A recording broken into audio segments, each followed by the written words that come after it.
नमस्कार ताईंनो, नमस्कार दादांनो. तर राणी मराठी ब्लॉगमध्ये तुमचे मनापासून स्वागत आणि आजच्या ह्या नवीन ब्लॉगमध्ये तुमचे खूप खूप स्वागत. तर आता झालेली आहे सकाळ आणि पहा सकाळ झाली ना, पहिले तयार होऊन माझी देवपूजा होते आणि घरात ना बाकीचे काही उठणारे आहेत. साहिल दिदी अजून उठलेले नाही, हे बाहेर गेलेले आहेत गावाला.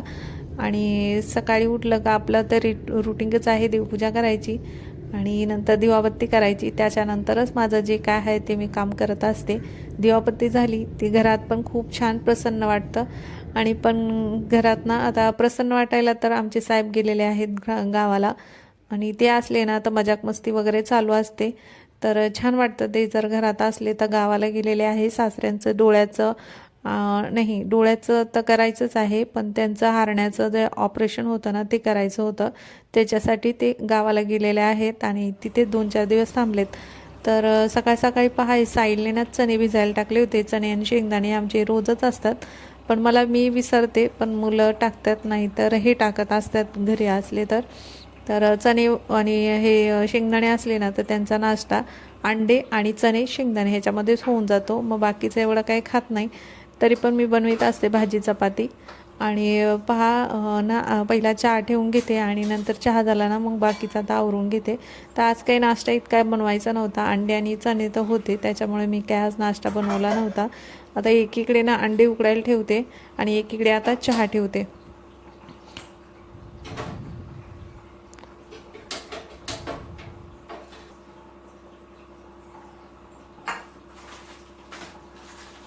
आणि हे जे बिस्किट आहे ना ते अर्धे अर्धे खाऊन ठेवलेले आहेत. आता म्हटलं याचं काय करावं, मुलं ना अर्धे अर्धे बिस्किट खातात आणि तसेच ठेवतात आणि घेऊन ते येतात कॅन्टीनवरून आणि खात नाही पूर्ण.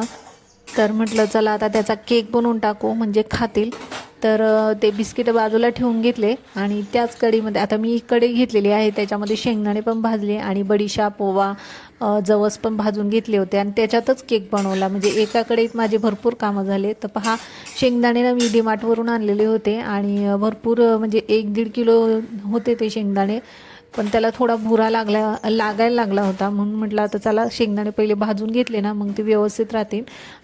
आणि जेवल्यानंतर ना आमच्या घरी बडीशाप वगैरे लागतेच, तर त्याच्यासाठी ना मी बडीशाप आणलेली होती, पण ती भाजून घ्यायची होती.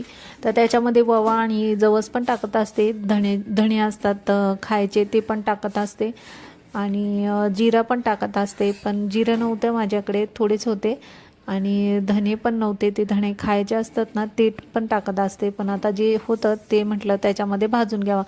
तर पहा मी जेवढी बडीशाप होती ना तेवढेच जवस पण घेतले आणि ओवा पण घेतला आहे. आता ते त्याच्यामध्ये ना टाकून एकदम कमी गॅसवर भाजून घ्यायचं आणि हे खाल्लेलं पण आपण जेव्हा जेवतो ना त्याच्यानंतर हे खायचं, म्हणजे आपलं जेवण पण खाल्लेलं ते पचन होतं. याच्यामुळे ओवा चांगला असतो, जवस पण आपल्यासाठी चांगला असतो. तुम्ही जवसाचे लाडू पण करून घेऊ शकता. मी जवसाचे लाडू वगैरे बनवत असते आणि मस्त आपले लाडू पण त्याचे खूप छान लागतात. मध्ये आधी मी बनवत असते, तर त्याच्यामध्ये गूळ तीळ वगैरे टाकून केलं ना तर खूप छान असे लाडू पण होतात जवसाचे. तर पाहता एकदम कमी गॅसवरनं आपल्याला हे पूर्ण भाजून घ्यायचे. आता पहा शेंगदाणे पण एकाच कढईमध्ये आणि हे पण झाले माझं भाजून. आता राहिले होतं केक बनवायचं, तर मी आता भाजून झाल्यानंतर गॅस बंद करून घेतला. आता पाकिटामध्ये जेवढे मी बिस्किट होते ना ते त्याच्यामध्ये टाकून घेते आणि एका बिस्किटाचे 2 तुकडे करायचे आणि मिक्सरच्या भांड्यामध्ये टाकून घ्यायचे. आता पहा सर्व जेवढे बिस्किट आहे ना त्याचे मस्त असा केक बनवणार आणि तेव्हा मग ही मुलं खातील आणि बिस्किटं पण संपून जातील. कॅन्टीनला गेले ना तर मी बिस्किटे आणत नसते आणि आणलं ना तर मीच एकटी खात बसते, मग त्याच्यामुळे मी आणत नाही. पण हे मुलं गेले ना घेऊन येतात आणि खात नाही पूर्ण. आणि पहा आता ग्लासमध्ये दूध काढून ठेवलं होतं, काही दूध मी गरम केलं होतं, तर ग्लासमध्ये मी याच्यामध्येच टाकण्यासाठी मी काढून ठेवलं होतं. आता ना एकदम बारीक पेस्ट करून घ्यायची आणि दूध टाकताना मापात टाकायचं, जास्त नाही तर पातळ होईल. केक जर तुम्ही बनवत असला तर कसं मापात असलं ना तर केक व्यवस्थित बनतो. आता हे बारीक करून घेते मिक्सरमध्ये. बिस्किटांची छान बारीक पेस्ट झालेली आहे, तर एकदम बारीक पेस्ट करून घ्यायची आपल्याला याची. तर पहा मस्त अशी आणि एकदम प्रमाणात दूध झालेलं आहे, बारीक पेस्ट झाली. आता काय करायचं, त्याच्यामध्ये ना आपल्याला इनो टाकायचं आहे, अर्धा चमचा इनो टाकायचा आपल्याला त्याच्यामध्ये. आणि इनो ना मी शोधत होते, मी इनोचे पाकिट आणलेले पण ते मला भेटतच नव्हते. नंतर म्हटलं बघितलं खिडकीमध्ये तर मोठी बॉटल ठेवलेली ध्यानातच नाही. सध्या त्यांना मी केक नाही एवढं बनवत, त्याच्यामुळे ती बॉटल कुठं ठेवली म्हणून ती ध्यानातच नव्हती. तर खिडकीत ठेवलेली होती, ती भेटली. बरं झालं भेटली लवकर. आणि मग नंतर ना त्याच्यामध्ये अर्धा चमचा टाकली, त्याच्यावर थोडंसं दूध टाकायचं, थोडंसं मिक्स करून घ्यायचं. आणि डब्याला ना जो कुकरचं भांडे घेतलेलं त्याला मी तेल लावून घेतले. आणि नंतर आता हे बॅटर सगळं त्याच्यामध्ये टाकून घेते. तर सर्व बॅटर त्याच्यामध्ये टाकलं ना, व्यवस्थित टॅप करून घ्यायचं. म्हणजे टॅप केल्यामुळे काय होतं, बबल्स वरती येत नाही, व्यवस्थित फुगतो खालून आणि वरून पण व्यवस्थित फुगला जातो केक. तर आता मी त्याला टॅप करून घेते आणि नंतर कढईमध्ये ठेवते. आणि केक ठेवायच्या अगोदर ना कढई पहिली गरम करायला ठेवायची आणि नंतर आपल्याला हा केक ठेवायचा. आता त्याच्या खाली ना मी एक जाळी ठेवली आणि त्याच्यावरती आता हा डब्बा ठेवला आहे. आणि मला त्याच्यावरती झाकण ठेवायचं होतं म्हणून मी छोटी ठेवली, पण ती व्यवस्थित बसत नव्हती. आणि शेंगदाणेमध्ये हे शेंगदाणे आहेत ना मी परातीत काढून ठेवले होते, परात व्यवस्थित बसते म्हणून मी शेंगदाणे दुसऱ्या प्लेटमध्ये काढून ठेवले आणि नंतर अशी परात ठेवली पहा पालथी.